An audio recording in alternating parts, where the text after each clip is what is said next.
So, ladies and gentlemen, my name is Sharon Whiteman. It's my great pleasure and privilege to be here every week with each and every one of you, whether you're listening live or later down the track. And today we have a very special privilege, a very busy man, Chris Simons. He's regional president. And I know, unless you've been to one of the big meetings around Australia, you may not have had the opportunity to meet Chris.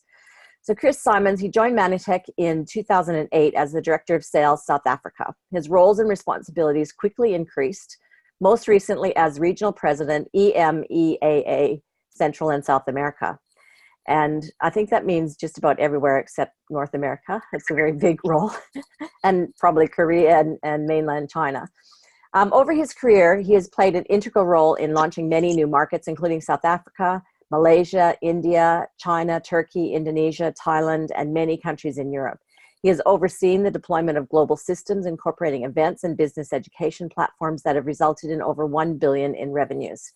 Chris fosters a market where leaders have the freedom to support to thrive while also building an operation that's set for ongoing sustainable business. He's often known as a man of few words, but when he does speak, it's direct and very heartfelt. And Chris, I'm really grateful for you. I've been chasing this for a while, but I feel guilty with your travel schedule. So I thought while you're in Australia, it might not be such a big ask. So thank you very much for giving us some of your morning. It's all good. Thank you, Sharon. And and we just want to let you know that we're at corporate appreciate everything that you do for not only your business, but for the entire Australian business, hosting this call as you have for many years. So for me, it's a pleasure to be invited. And I know that you and I have spoken multiple occasions about me coming on. but the time was just always never appropriate. So under very upset group of presidentials downstairs, I said, listen, excuse me, I've got to go and do this call. And they were all tapping their watches, and they gave me exactly 30 minutes. So we better get going. Let's start. What would you like to discuss with me?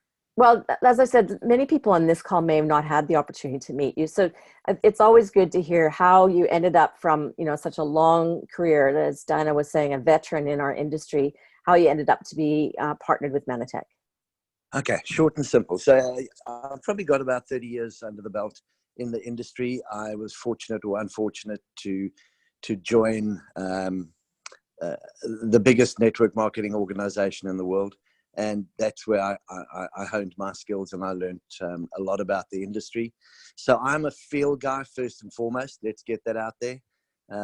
So I have empathy for the field. I understand exactly what it is to go through what you guys go through on a day-to-day basis. And secondly, I'm the corporate guy. So in the building, you need to understand that I am your man, the field's man at all times. And which I love, because that's exactly where my passion and my core is, to make sure that everything we do at corporate is a win-win for both the field and the company. I think many years of experience have shown me that if it's unbalanced, and I love using the word balanced, if it's unbalanced, someone's going to be unhappy and someone's not going to work to stay that way. So I first came across Manitech. I have a personal story. I was running a consulting firm. I was asked to come in and do some consulting on expansion for Manitech when it was starting to look at expanding globally. And I did some consulting for them and happened to go to a manifest. And that was the first time I was exposed to Dr. Nugent. And for those of you who don't know, my wife has ongoing health issues, which she's had for 29 years. So one of the things I did was, everywhere I went, I was always looking for that natural something that could help her with her health. So I would always come back with potions and lotions and bottles and all kinds of things that were going to sort these issues out. And as I said, I ended up at a manifest. I ended up speaking to a presidential who had very similar conditions to my wife. And she said, oh, no, you have to take these products to your wife. So as usual, I arrived home with a whole box of goodies, and my wife I think I must have driven her dilly, because we had products from all over the world, as you can imagine. And this particular box, which she said, look, I've ended up, I've just started something and it seems to be helping. So let me not confuse it. I'll get back to this. And this box went into the cupboard in our home in Cape Town. And she was in remission and everything was going fine. And we moved to America and the box stayed in the cupboard. And probably 3 to 4 years later, I got a phone call from my home in South Africa, where my in-laws had moved in. And my father-in-law, my mother-in-law phoned me and said, look, we found this box of product. Do you think Jeff, my father-in-law, can have it? I said, not sure. I said, what's the expiry date on it? So he said, oh, no, it expired like 2 years before. I said, I'm sure he can have it. I do like my father-in-law, sort of. He's not a bad guy. So I said, hey, I'm sure he can have it, not knowing what the heck was going down. And cut a long story short, he was told by doctors to go and do a couple of things. He's an engineer, and he decided he ain't going to do that, and started doing some research. And he was on the internet in South Africa, and he somehow found Ambrotose, and he somehow found Manitec. Now, bearing in mind, Ambrotose and Manitec were not in South Africa at the time. So he was doing some research, and he was looking it up. And he's a typical male chauvinist who, my poor mother-in-law just runs around after him like coffee dear, tea dear, that kind of stuff. And this particular day, he got up off his perch and happened to go down the passage to the cupboard. They were living in our house, by the way, and go to the cupboard, the linen cupboard, and he starts hauling out some towels because he wanted to go and have a bath. And lo and behold, as he pulled some towels, the stack of towels fell down.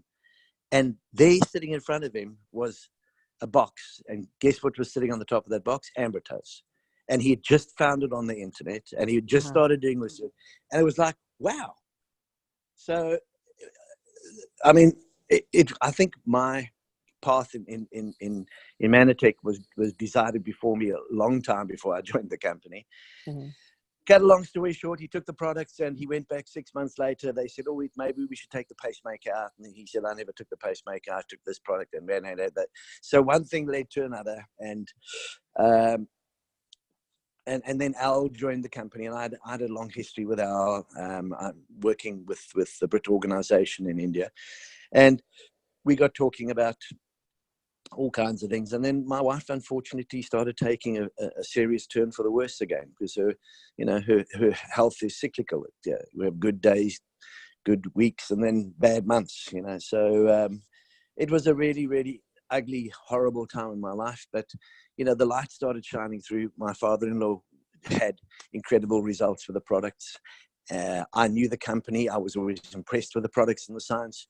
Al joined the company, so I got a hold of him. So we started buying products for my wife, and it wasn't an instant success story. It took a while, but after 11 months of her consistently taking the products, we started seeing the benefits. And it was at about that stage that Al started harassing me to help him help the company in South Africa. I was living in Florida.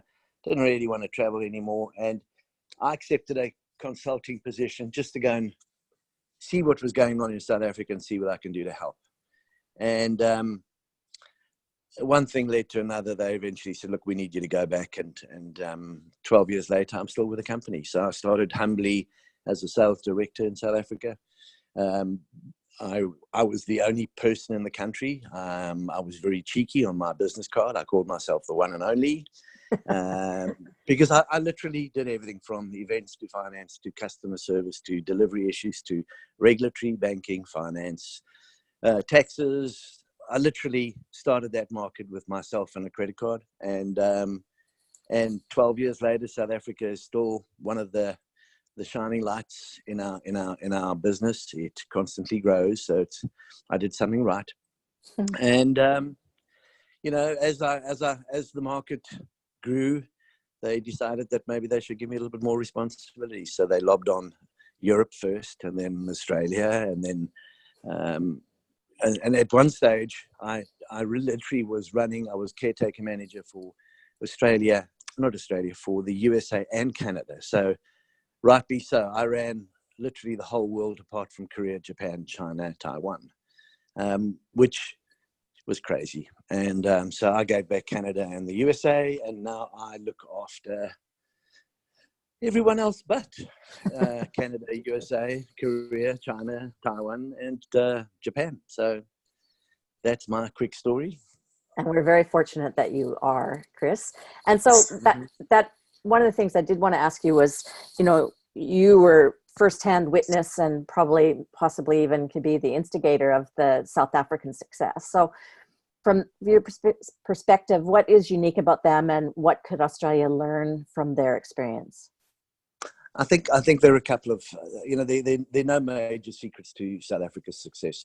I think the first and foremost was the fact that the South Africans always treated it as a business first.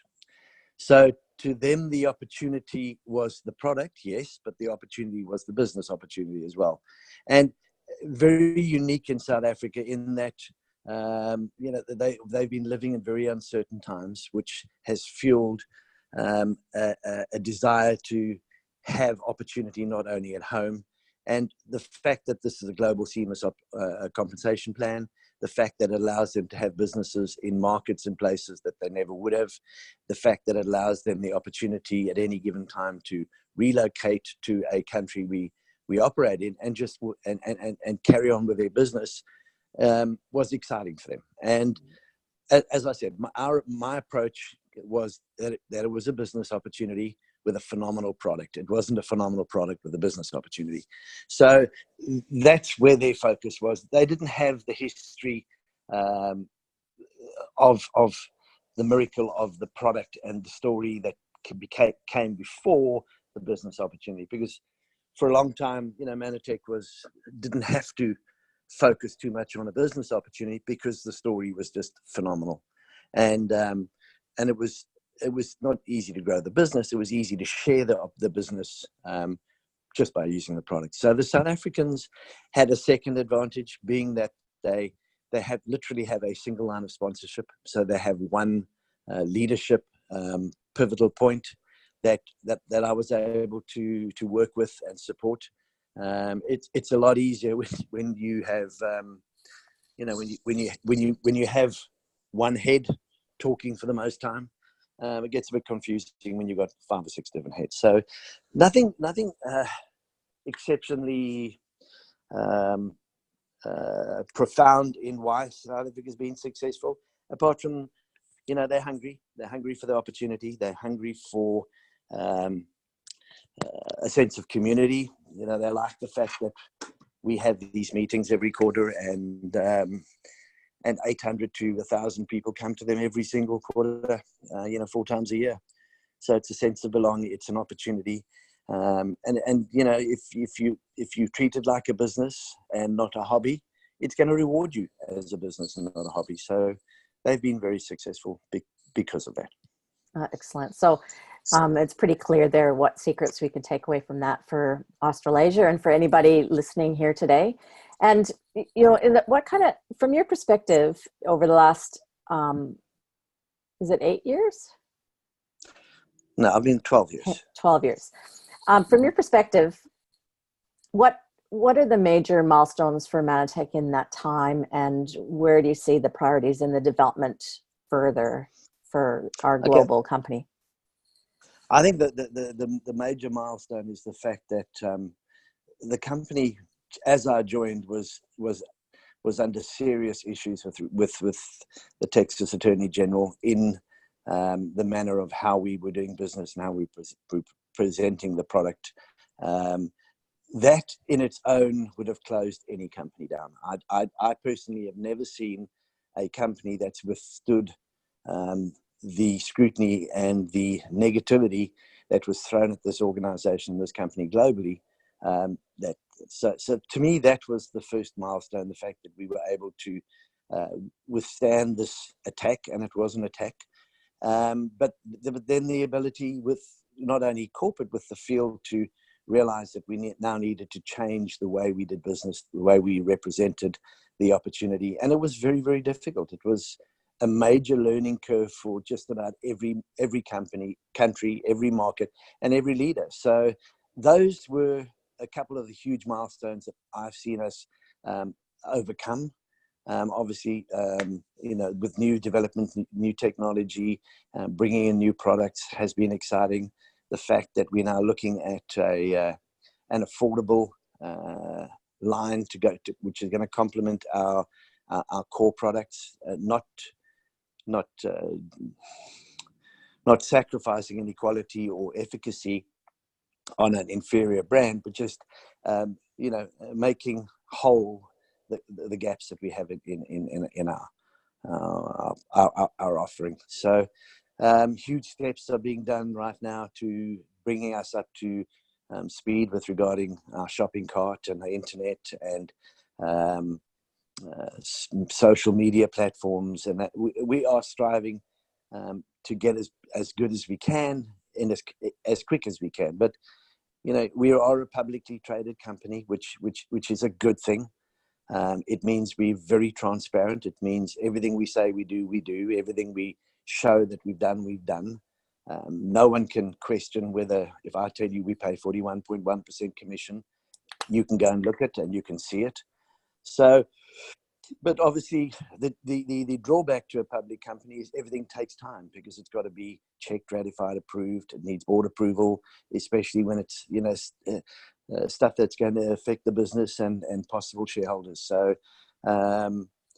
things do happen, Sharon. They just, unfortunately for me, happen too slowly. But in the long run, it's a lot better that we do it that way, because we want to be here another 25 years.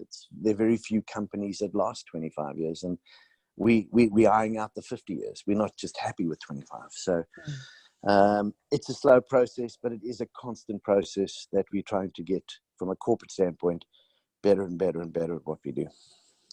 That web development you've referred to, is that something that will be launched globally and seamlessly? Yes, it's going to be a global. I mean, the new shopping cart will be global. Right now, we're migrating a lot of our existing server space into the cloud. We're moving. We're being far more clever as to how we use the cloud, because server to server takes time, and there's latency, and there's obvious defect opportunities that come in which mess with ordering processes and downtime. So that is a priority for us, is to get that platform working a lot quicker and making it more stable than what it is. So yes, it definitely will be a global rollout. We normally will test it in a market first. Right now we're testing some new success tracker stuff in Hong Kong. And as soon as that stabilizes, we'll import it and load it onto all the rest of the websites. But we, as a global seamless company, it has to be done globally. So we've got to try and make sure we get that done as quickly as possible everywhere. Okay, great. And as part of that new program, will it be possible to get a not for resale program? Because we've got such an issue in Australia, and I think it's going to even get worse in regards to the vilification of certain ingredients. And I mean, it's like the dark ages. Funny enough, that was quite a bit of the discussion I had. I'm in Australia. I'm in Sydney right now, having some leaders meetings with some of the presidentials, and that was a long topic of discussion. And in a nutshell, we need to, in my opinion, we need to tread cautiously around the whole NFR opportunity. I think it would be foolish for us to rush into changing the way we do business, not knowing the full ramifications and implications of something like a full NFR opportunity. But it is something that we are working on and looking at, and working with legal and regulatory. I know that for the most part, there is quite a negative feeling here in Australia from government officials and regulatory bodies about a full NFR opportunity. But it is something we will look at. but there are other solutions. I spent 2 days looking at local manufacturers, and there are ways of getting around issues that don't mean we need to now change our way we do operate our businesses. So you guys are probably aware that we are piloting the NFR opportunity in Europe, and we're having a fair bit of success, but it's a hybrid NFR model. The products are not being shipped from Australia; they're still being shipped out of Europe, out of a bonded facility in Europe. So it's a work in progress, and that's not to say that NFR won't be good for 1 or 2 markets in this region. But I think, Sharon, I don't talk out of turn until I know what I'm talking about. Yeah. And I've got the job done. So it is something that we are looking at. It's something that I'm not rushing into because of obviously, it's a risky final solution. And we've got too much at stake, and we've been around for too long to rush into something without understanding the full ramifications of what it is that we're trying to do. So all of us that are dreaming of GI-Zyme and cardio balance, and we can keep dreaming. Don't stop dreaming. Don't stop dreaming. Okay. Okay, I'll keep dreaming. And Irene's just asked. Trust me, don't. Okay. Okay, all right. And so also the new launch products that are happening in North America, like the Essentials Catalyst and the Prime products, will they be coming to Australasia? Yes. Excellent. And yes. Irene will be saying, Sharon, why aren't you asking him when? Because he was like because as I said, it's a working. One of the things I did yesterday was the day before was meet with the manufacturer to that's working on the new catalyst. There are other products that you're not even aware of that I'm already working on for Australia. They haven't even been launched yet in the USA. So ultimately, where we'd like to be is obviously do a global rollout. It never seems to work out that way, but we are trying to look at formula that sort of work in most markets with as minimum tweak as we need. So there are 3 products in the pipeline that I'm looking at. One's the catalyst that we're working on, and there are another 2 that are coming. They're going to be released in the US that I'm already working on for Australia. Cool. And Phil Walkton Brown is asking if the not for resale program you're talking about is similar to what's related in Amazon sales. Is that where the risk is? No. One's got nothing to do with the other. And by the way, the Amazon sales are going to. Amazon have got very, very clever, and they have. They literally are helping us police Amazon sales. In order for you to be able to sell on Amazon, and this is a new initiative in the US, you have to have what they call a transparency code sticker on your product. And the only way you can get that sticker is from the manufacturer. So if we wanted you to sell on Amazon, we need to give you a product with a transparency code sticker on it. Otherwise, Amazon will just not allow that product to be even advertised or fulfilled from Amazon right now in the USA. So we've seen a huge slowdown in Amazon sales in the USA, and they're going to roll that out globally because, quite frankly, what's being sold now on Amazon is stuff that's already sitting in the Amazon fulfillment program, but you can't get any new product on it. So there is a huge awareness on this whole Amazon selling. It has nothing to do with NFR, but it has started already showing some results in the US, and Amazon will eventually roll that out globally in the next 6 to 8 months. So that'll put a stop to a lot of the selling on Amazon, but there are multiple other places, that folks are just going to graduate towards eBay and things like that. But eventually, we'll be able to police those and make sure that everyone has an equal opportunity. Look, we're never ever going to beat Amazon. If anyone tells you we're going to beat Amazon, they need their head read. That's a multi-billion, multi-trillion-dollar industry that we've just got to figure out how to work best with them and how to partner with them to support us in making sure that we have a level playing field for everybody. So that was an interesting side conversation about Amazon. But NFR has nothing to do with Amazon. Okay, perfect. And what can you tell us about your visit here? What's standing out for you in Australia? You know, like for us, what can we do better, and what are we doing great? Okay, so in a nutshell, obviously, the last 2 years have been very interesting in Australia in that we've had a lot of we've had to do a lot of, from a corporate standpoint, we've had a lot to do a lot of corporate governance and actually and try and make the machine as lean as possible without killing it. For a simple reason that the board, one of the tasks they gave me all over the world in my markets is to make sure that we stop the bleed and stop losing money. And often the losing money or the bleed doesn't really reflect totally just on the ability of the sales force or the distributor force in moving the products. There's all kinds of challenges that go into the day-to-day running of a business, and often things that we as a company don't control and you as associates and associate leaders don't control.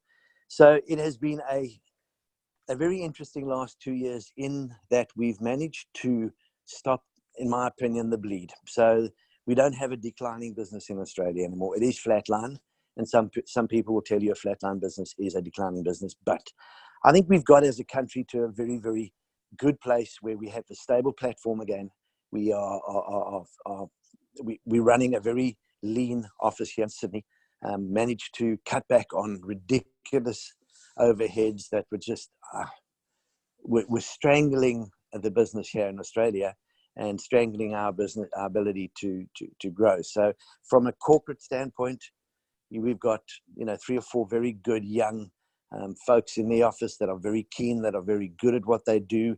They're busy being molded into not just being good accountants, but being good network marketing accountants, and not being just a good marketing person, but a good network marketing person. So that's a process that we've been working on, and there'll be some news coming out next week.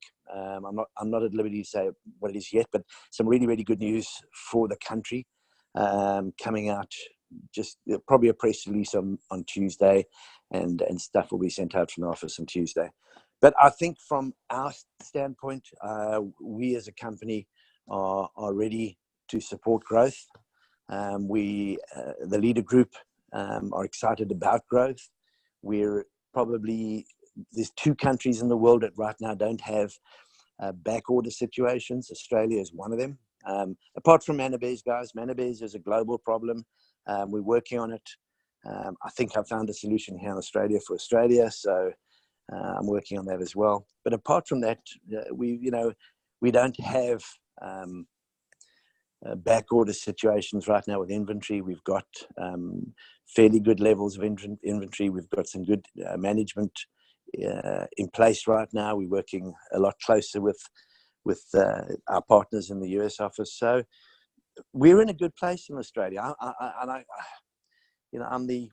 always the positive one, and I'm always telling everyone I'm excited about our opportunity. But I truly believe, we've gone through the tough slog, and I feel it. I feel it when I talk to the leaders in the country, and I feel it when I talk to people in the field.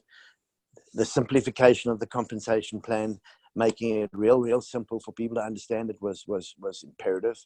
The fact that you can use the Team 2 and Team 4 as a business building block, as opposed to the AQP and the AQT, which were really customer acquisition systems, makes a huge difference. It makes a huge difference when you can show people simply how you can make some money, and how you can build a business, and how it's duplicatable, and how the structure works, and how I'm excited because Australia really is in a good place. You've got product, you're going to get new product. You've got a very, very supportive team here in the Australian office. I'm passionate about this market. I'm spending more time here than I have ever before. So it's only onwards and upwards for Australia and New Zealand and and I'll have some answers on Singapore. I've got a board meeting coming next week, and I'm quite far down the path of getting answers and a solution for Singapore. So hopefully in the next couple of weeks, we will be able to tell the folks, well, what we can and what we can't do in Singapore, and where we're going to go from there. Excellent, Chris. What a wonderful perspective. And is there any new regions opening closer to us planned? No, the board is still adamant about not opening new markets, but the pivotal point for me is Singapore. And obviously, there's a lot of benefits from us being able to function and operate out of Singapore, and let's leave it at that. Okay. Sounds good. And we're right in the last 2 minutes of your 30 minutes with us. So, okay. You know, that last part was very heartfelt, but what's in your heart to leave the leaders in Australasia with? That really, you know what, we truly have a phenomenal opportunity. We have, without a doubt, I don't believe there's any company out there that can come even close to what our products mean and the story behind our products. I truly, you know, and Sharon, you know, I live my testimony every time I wake up in the morning and I see my wife's smiling face. Mm-hmm. So we have the most incredible product that we should be sharing with the world. Okay, we have a really, really good compensation plan. It, you know, obviously, if you've been around a long time, it's not that exciting for people that have been around forever, and I get that. But for new people, it is simple, it is duplicatable, it is predictable. People can make some money, but it is a do something plan. And it's, you know, we got to a point where we had to switch from the old compensation plan, which was a defensive compensation plan, to one that's going to grow. So we've got the best products. We definitely have a really, really good, generous compensation plan to invite people to. And there's absolutely no reason why we should not be back to $40-50 million in this region in the next couple of years. And obviously, with that growth comes more opportunity to cement other markets around us. And Australia, being as multicultural as it is pivotal to be. Is pivotal to the region. I mean, I was just thinking about it the other day. It's quicker to fly from Perth to Singapore than from Perth to Sydney. And how many Singaporeans are living in Perth? Mm-hmm. And we don't have a business in Perth yet. We've lost it. We've got small pockets of. So there's so much still to look at and offer in. I was in Melbourne. If I didn't know I was in Melbourne, I wouldn't know that I was in Australia. It is so multicultural.